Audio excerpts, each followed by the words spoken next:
You are listening to the Taps and Teas Show, weekly conversations for people passionate about marketing, golf, and craft beer. Marty is the co-founder of Bad Rhino, an award-winning digital marketing agency helping golf and craft beer brands get real results in social media marketing. Here is your host, Marty McDonald. Hello, everybody. Welcome to another edition of Taps and Teas. And today, I'm going to talk about something that I really enjoy doing, but I also hate doing. And let's talk about that. So before I started my own agency, I had started out as a recruiter or headhunter. And when I first started out, I didn't know anybody. So I had to spend a ton of time on the phone. There was breakfast meetings, lunch meetings, dinner meetings, everything that would go into creating relationships and making sure that those were good relationships, whether they were buying our services or potential candidates down the road, whether it was right then and there or in the future. So I spent a ton of time talking to people and endless conversations. And I think at last count, did close to 10,000 and change interviews. I think it was 10,140 something, just counting them up. Like when you have that many conversations and you're tasked with making that many phone calls, sending that many emails just to hit your numbers, you kind of remember all this. And it's really fascinating when I look back on it. So when doing that, you get a lot of people that call you and looking for advice, which I don't mind giving. I don't mind talking to people. I don't mind helping them out of a situation at all. What's really fascinating about it is when that comes back to you or if it doesn't. So I always get that question, back then, can I pick your brain? And it was really around networking. So when you're in that mode of going to a breakfast meeting to meet somebody, and then you're meeting somebody else at lunch, in between there, maybe you made like 10 phone calls, you're leaving messages, you leave lunch, you make another 1,500 phone calls, that many, yes, every day. And then you go to a networking event. Picking your brain is pretty much what people are doing. But in that framework, you're looking for people that you can then talk to more. And, you ask for a favor. You say, oh, yeah, you can pick my brain on this. And then it's reciprocal. Like, oh, do you know anybody at XYZ company or somebody that is a network engineer or great programmer? And normally you get a response back. Good people always network with good people. So doing that for many years and then moving into more of a sales role. When I first started my agency, the earliest forms of my agency and networking there, I was always known as a big networker. 3 nights, 5 nights, 6 nights a week, be out. And yes, I said 6 nights. Sometimes you go to a charity event, you would go do other things just to create those relationships. And you'd always get that question, or you get the ending of that conversation, hey, I'd love to pick your brain sometime. When you go to events, you meet somebody new, whether it's a marketing event or something where you're sitting there, any general event, where people are just interacting. And it's like, I'd love to pick your brain about this. I can't believe you started your own business. Can I pick your brain about that? And you always hear it, and it's a big time commitment to do it right. And I did it right for many, many years, and I still do it right.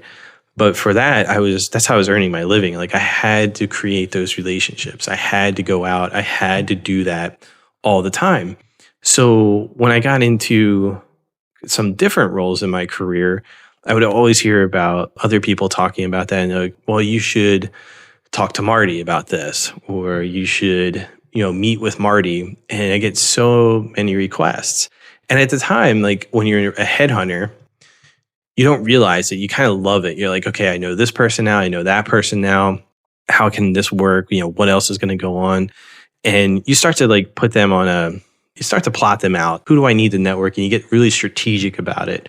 And that really helped me when I started Bad Rhino as well. You get strategic about it. And I knew how to do that really quickly. If there's a new industry or anything like that. But always at the end of those times, you get, can I pick your brain? And sometimes you had to suck it up and you just be like, yeah, you can pick my brain. And, how many times I hung up the phone or was on a Skype chat and just be like, oh man, in the back of my mind, I'm like, okay, how can I wrap this up? Because this person's wasting my time. So when I moved into the start of building Bad Rhino and having an agency, I did the same thing that I would rely on when I was a recruiter, just create relationships as fast as possible. So it was out 3, 4, 5, 6 nights a week, going to different events, creating a new network. I had a very good and I still do, a very good network in certain industries, especially in the Philadelphia area where I was based as a recruiter, where I could call one or two people and get to somebody pretty quickly. And that took a lot of time to build up, and I didn't take it lightly. But I also respected people's time. And that was a huge thing. It was like when I saw some things in the marketing area or in the small business community, people like took advantage is not the word I want to use. I don't want to put it in a bad light, but just didn't understand the concept. It depends what industry you're in. If you're an engineer or you sit behind a computer all day and you finally get the guts to go out there and talk to somebody and then you want to pick their brain, it's always funny. It's just like, do you understand how this works? And I found like a lot of people didn't.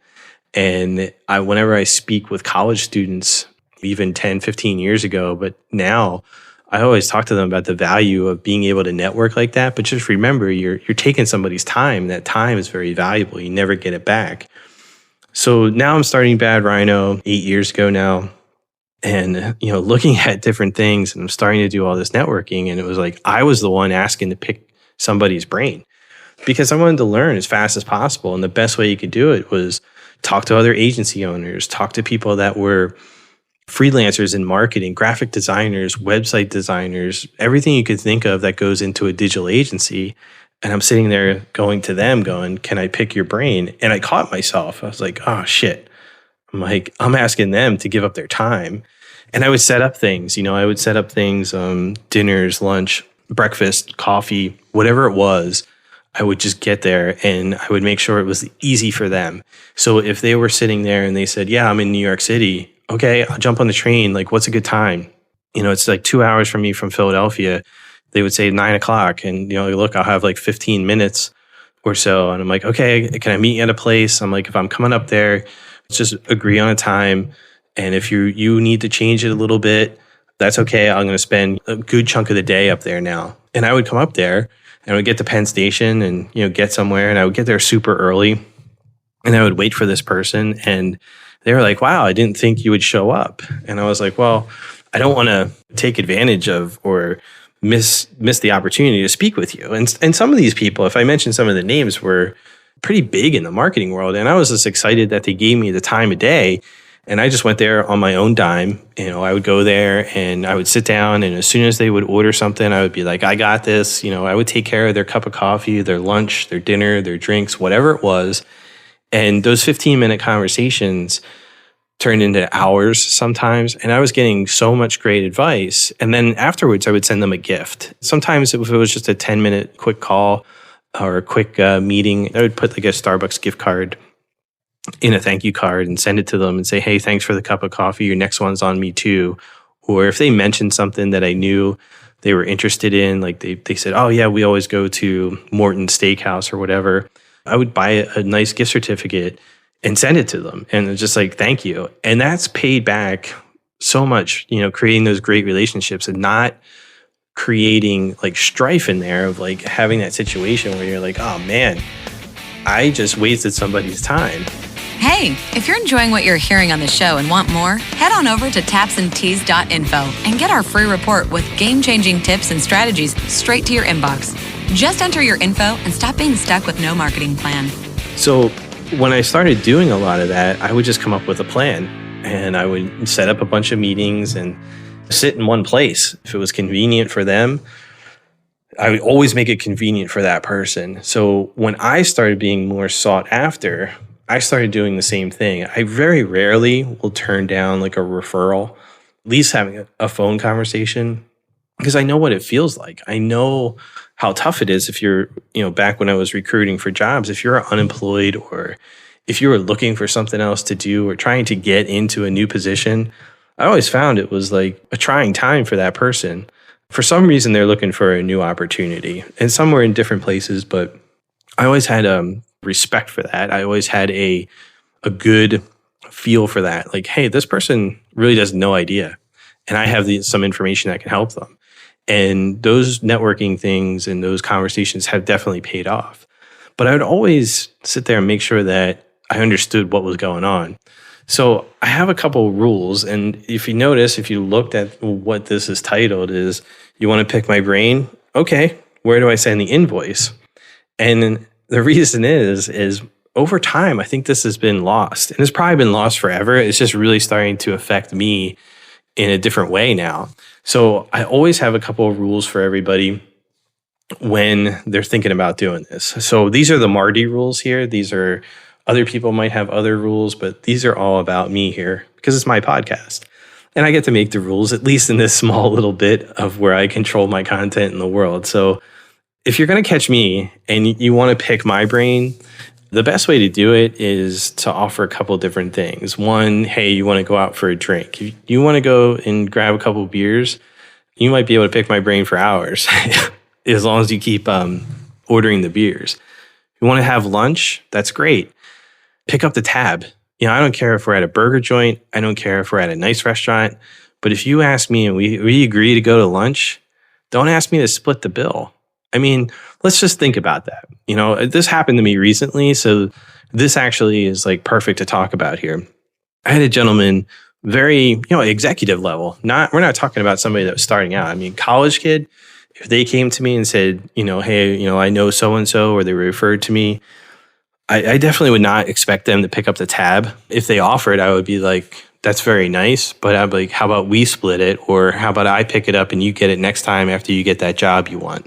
Just being a little respectful of where they are in their situation. So I go out. This gentleman's been hounding me for a short period of time, was introduced by a colleague, a former colleague. And I was like, sure, I'm like, let's make sure that we're both on the same page because my time's pretty valuable. But, if you know this person, I'm always a little bit more, my antenna go up like, hey, I should probably meet this. If so-and-so is going to refer me out of my network to somebody new, that's awesome. Let's talk. So we finally set a date. It took about 6 weeks back and forth to kind of get a date, and we finally settled out. And we go to lunch. Comes to my office. We walk up the street and go to lunch, and we go through the whole thing. And it's a great conversation. And the bill comes. So I'm just under the assumption I'm not going to touch that thing. Like, you asked me for the meeting. I'm assuming that you kind of know this. And he goes, can you split it? Well, he just ruined all credibility with me right then and there. And here's why. He wants me to refer him to other people for a marketing position or freelance opportunities that I may know. Well, honestly, that was one of the rudest things I've ever encountered. After picking my brain for about an hour and 5 minutes, taking an hour and all said and done, like an hour and 15 out of my day on a $30 tab, goes, can you split it? And like, how am I supposed to refer to you to other premier people in my network for an executive level position? And then they say, great, how about you and I go out to lunch because Marty refers you there? And they say, wow, he stiffed me for the bill in a way, Now, it's different for everything, but if you're just going to pick somebody's brain, you should at least have the common courtesy to pick up the tab.